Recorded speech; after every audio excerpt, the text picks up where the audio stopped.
ओम शांति। आज 6 जुलाई 2024 का प्यारे बाबा का महावाक्य है। आज का ईश्वरीय महावाक्य बहुत बहुत प्यार से देही अभिमानी में स्थित होकर के बाबा का महावाक्य सुनेंगे। आज बाबा हमें किन शिक्षाओं से भरपूर कर रहे हैं, बाबा का क्या आज का शिक्षा है। बाबा से कहते, मीठे बच्चे, बाप की याद से ही बुद्धि तुम्हारी स्वच्छ बनती है। दिव्य गुण आते हैं, इसलिए एकांत में बैठकर अपने आप से पूछो कि दैवी गुण कितने आए हैं। मीठे बच्चे, बाप की याद से बुद्धि स्वच्छ बनती, इसलिए हमें परमात्मा बाप की याद निरंतर रहना चाहिए। हर कर्म करते हुए परमात्मा बाप की याद आनी चाहिए। दिव्य गुण आते हैं बाबा की याद से, इसलिए एकांत में बैठकर अपने आप से चिंतन करो, पूछो कि स्वयं में दैवी गुण कितने आए हैं। तो देवताई गुण जो सर्वगुण हैं, संपन्न देवी देवताएं 16 कला संपूर्ण है, वो सारे 16 कलाएं हमारे जीवन में आया है कि नहीं, सारे गुण आया है कि नहीं, कोई भी असुरी अवगुण तो नहीं है, बाबा बोल रहे हैं। तो इसलिए ये चेकिंग करनी है। प्रश्न भी है, सबसे बड़ा असुरी अवगुण कौन सा है जो बच्चों में नहीं होना चाहिए। तो सबसे बड़ा असुरी अवगुण आज बाबा किसको बोल रहे हैं? सबसे बड़ा असुरी अवगुण है किसी से रफ ढप बात करना। ये कब होता है? जब हम योग में नहीं रहते हैं, देही विमानी स्थिति में स्थित नहीं रहते हैं, बाबा का आज्ञा बुद्धि से निकल जाता है, श्रीमत को भूल जाते हैं, तो मुख से जो है रफ ढप शब्द निकलते हैं, कटु वचन निकलता है, अपशब्द वचन होता है, दुख देने वाले शब्द निकलता है। लेकिन जो बच्चे बाबा की याद में रहेंगे, बाबा के आज्ञा को पालन करेंगे, उनके मुख से कभी भी कटु वचन नहीं निकलेंगे, कभी भी रफ ढप बोल नहीं निकलेंगे। इससे ही बाबा बोल रहे, इससे ही भूत कहा जाता है। रफ ढप बोलना, कटु वचन बोलना, अपशब्द बोलना, इंसल्ट वाली शब्द बोलना, ये सब सारा क्या है? इसको ही भूत कहा जाता है, देह अभिमान का भूत। जब कोई में यह भूत प्रवेश करता है तो बहुत नुकसान कर देता है। और जब हम गुस्सा में आते तब जो मुख में आता है वो बोल देते हैं, रफ ढप बोल देते हैं, कटु वचन बोल देते हैं। तो ये शब्द बाबा कहते हैं ये सब नहीं होना चाहिए, ये सब असुरी अवगुण है और यही है असुरी बनाने का आधार। तो हमें कभी भी असुरियता का अवगुणों को धारण नहीं करना है। जब कोई में यह भूत प्रवेश करता तो बहुत नुकसान कर देता है, इसलिए उनसे किनारा कर लेना चाहिए।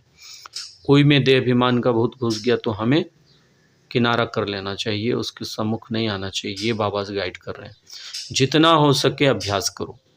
अब घर जाना है, फिर नई राजधानी में आना है, बाबा बोल रहे हैं। अब घर जाना है और नई राजधानी सतयुग में फिर से आना है।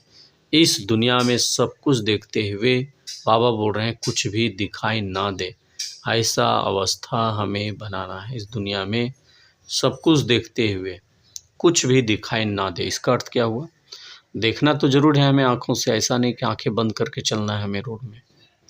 देखते हुए मतलब उसका चिंतन ना चले। किसी का बहुत अच्छा बंगला देखे, आप समझ आ रही है, इतना अच्छा बिल्डिंग मेरा होना चाहिए, इतने अच्छी गाड़ियाँ, इतना सारा महल, बहुत सुख है, ये तो मेरे पास होना चाहिए। ऐसा सोचना यही है देखते हुए देखना।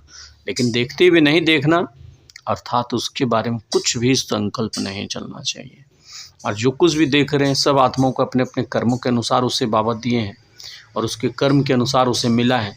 तो हम उसे देखकर, बाबा कहते इस पुरानी दुनिया का कोई भी चीज़ें अब तो रहना है नहीं, सब कुछ तो मिट्टी में मिल जाना है।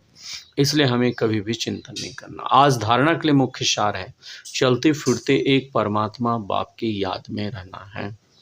यदि हम चलते फिरते एक बाबा की याद में रहेंगे तो बाबा कहते कुछ देखते हुए भी नहीं दिखाई दे, ऐसा अभ्यास करना है। एकांत में अपनी जांच करनी, हमारे में दैवी गुण कहाँ तक आए हैं। एकांत में हमें जांच करनी है कि हमारे में दैवी गुण कहाँ तक आए हैं, कहाँ तक आए हैं। दूसरी मुख्य पॉइंट है, ऐसा कोई भी कर्तव्य नहीं करना है जिससे बाप की निंदा हो। बहुत सारे ऐसे कर्म हो जाते हैं, बाबा का बच्चा है हम, सारे लोग फैमिली रिलेटिव्स भी जानते कि ये ब्रह्मा कुमारीज में जाते हैं, ओम शांति में जाते हैं, और इनका बोल विचार, खान पान, रहन सहन ऐसा असुर वाला है, तो उससे भगवान का नाम बदनाम होगा ना। तो बाबा का बच्चा बनना माना संपूर्ण धारणा युक्त होकर के चलना, कभी भी बाबा का नाम हमारी वजह से, हमारे कर्मों की वजह से बदनाम ना हो, या ब्रह्मा कुमारी संस्था का नाम बदनाम ना हो। इसलिए हमें भगवान के बच्चों को बहुत सोच समझ करके हर कर्म करना चाहिए, बोलना चाहिए, है ना, ये सही निर्णय लेना चाहिए। ऐसा कोई कर्तव्य ना हो कि जो बाबा का नाम बदनाम हो। बुद्धि में रहे अब घर जाना है, ये दीदी जी का स्लोगन है, और अभी इस माह भी चल रहा है। परम श्रद्धेय आदरणीय जो है मनमोहिनी दीदी का ये मंथ चल रहा है, उनका स्लोगन था अब घर जाना है। बाबा पुनः याद दिलाएं इस मास में, जुलाई मास में, कि अब हमें घर जाने की तैयारी करनी है, और बाबा जो शिक्षा देते हैं उसको पूरा पूरा बुद्धि में धारण करना है। इसलिए बहुत प्यार से हमें तैयारी करनी है। तैयारी नहीं करेंगे तो फिर बाबा हमें विभिन्न प्रकार की सजाओं से तैयारी करवाएंगे। तो हमें बुद्धिमानी है कि बाबा की हर बात को अभी से मान करके अपनी बुद्धि में धारण कर लें, अपने मन को होमवर्क दे दें, फिर अपनी राजधानी में आना, घर जाना है और अपनी राजधानी स्वर्ग में आना है। आज का वरदान सद्गुरु बाबा दे रहे, सेवाओं में शुभ भावना के एडिशन द्वारा शक्तिशाली फल प्राप्त करने वाले सफलता मूर्त भवो। सेवाओं में शुभ भावना के एडिशन द्वारा शक्तिशाली फल प्राप्त करने वाले सफलता मूर्त। कोई भी सेवा करें, सफलता का आधार क्या है? लौकिक सेवा कर रहे हैं, अलौकिक सेवा कर रहे हैं, उसका आधार है शुभ भावना, शुभ कामना। तो बाबा जी बोले शुभ भावना का एडिशन करो, है ना। विस्तार है, जो भी सेवा करते हो उसमें सर्व आत्माओं के सहयोग की भावना हो, ऐसे हमें उसमें फीलिंग्स डालना है कि ये सेवा सर्व के लिए, खुशी की भावना हो, सद्भावना की भावना हो, हर कार्य सहज सफलता, हर कार्य सहज सफल होगा। जैसे पहले ज़माने में कोई कार्य करते थे तो सारे परिवार के आशीर्वाद लेकर के जाते थे, तो वर्तमान समय सेवाओं में यह एडिशन चाहिए कि कोई भी कार्य शुरू करने से पहले सभी की शुभ भावनाएं, शुभ कामनाएं लो, सर्व की संतुष्टता का बल भरो, तब संतुष्ट, तब शक्तिशाली फल निकलेगा। ये प्यारे बाबा बोले। तो कोई भी सेवा कर रहे, ये तो स्पेशल बाबा सेवाओं की बात बोले। लौकिक कार्य में भी आप कार्य व्यवहार करते तो वहाँ पर भी जो है सर्व का शुभ भावना होना चाहिए, सर्व की जो है सहमति बनना चाहिए, सर्व का सहयोग मिलना चाहिए, उससे वो कार्य जल्दी सफल होता है, सफलता ज़्यादा मिलती, सबकी दुआएं, सबके आशीर्वाद भी मिलती है।